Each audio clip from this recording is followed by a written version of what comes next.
When offboarding a user from your domain, it may be difficult to clear the user's information. With GAT Flow, this process has been made easier by using a workflow template.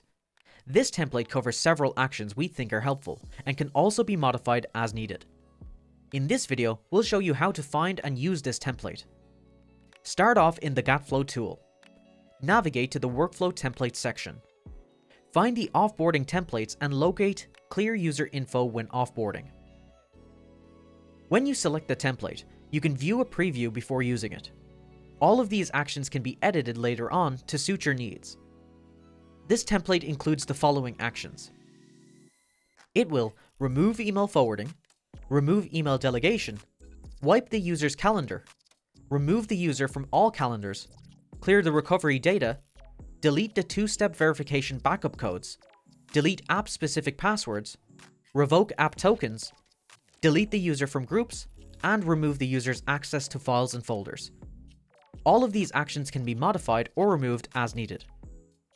When you have selected the template, you can choose whether to use the template as an action set, which can be used in future workflows, or use the template as a workflow right now.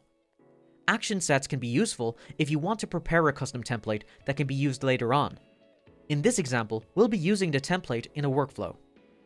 In this area, you can see the name and description of this workflow, as well as the type. You don't have to change anything here, so we can just click Next.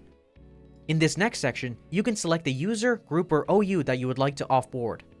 Once you have selected the users, click Next to proceed. In this area, you can view the actions and modify them as you wish.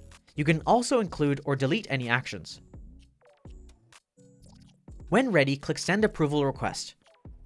Your request will be sent to your domain's GAT Unlock security officer. Once they have approved your request, the workflow will run. As a result of the workflow, the user's data will be cleared up and the user will finally be deleted. An admin can check the status of the workflow under the workflow module. That covers this GAT Flow how-to. Thanks for watching. If you enjoyed this GAT Labs video, please like and subscribe and ring the bell for regular updates. You can also get a free 15-day trial of GAT Plus by following the link in the description.